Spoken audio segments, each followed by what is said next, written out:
Adilah escaped from the mental institution.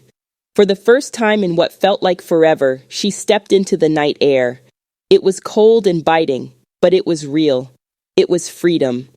Adilah ran as fast as her legs could carry her, her bare feet slapping against the pavement, her breath coming in ragged gasps. She didn't know where she was going, only knew that she had to keep moving. She had escaped, but in her mind, she was still imprisoned by the memories that haunted her. Adilah spent the next 3 years on the streets, nameless and forgotten.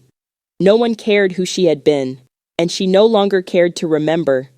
She slept in the corners of alleyways, her body frail, and her mind a scattered mess of broken pieces. Every now and then, a flash of memory would return. Her daughter's face, her parents' voices, Steve's cruel smile. But they were fragments, disconnected and cruel. One day, when Adilah was experiencing an amazing dream where a Prince Charming came and asked her hand in marriage. Just like in the movies, Adilah smiled from ear to ear as she held the prince's hand in her dream, only to be disturbed by a male voice saying, "Excuse me, miss. Miss, hello." Adilah opened her eyes. Her face looked dirty with ashes all over it. Her once beautiful black long hair, which used to look neat and tied back, now looked like dirty locks. The man told her that he wanted to talk to her and ask her for a favor.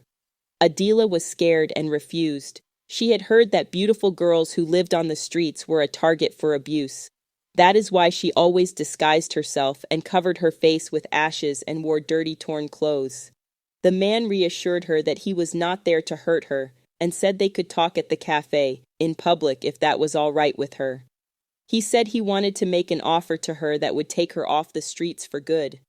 Adilah wondered what a tall, dark, and handsome rich man wanted from her. The rich man told her that he had been invited to his ex-girlfriend's wedding and he didn't have a partner. He had watched Adilah as she slept with a smile on her face. The rich man found the beggar fascinating. Her features were well sculpted and had sparkling green eyes. He felt there was something unique about this beggar, but he could not put a finger on it. To him, the beggar looked like a supermodel, wearing dirty clothes and had not taken a shower in a long time. He saw a lot of potential in Adilah. He told Adilah that he needed her help. He was invited to a wedding party, and he needed a partner. The wedding was in 5 days' time. He would make sure during the time of preparation she stays in one of his hotels as she gets ready. He will pay for all her expenses and the dress, shoes, and jewelry that she would wear on the day. After that, he would get her a job so that she can find a place to stay and can look after herself. The offer sounded like a miracle.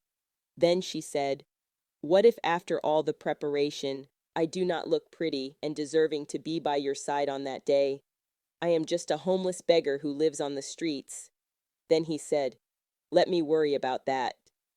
He whispered to himself, "I feel it in my heart that you are the best person to be by my side on that day." Adilah agreed to the arrangement. True to his word, Adilah was checked into a hotel and the transformation process began. Adilah was asked to take a bath and get ready to go to the spa.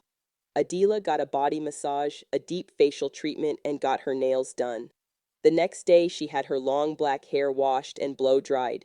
She also had makeup done. When all was done, Adilah indeed looked like Naomi Campbell, the supermodel,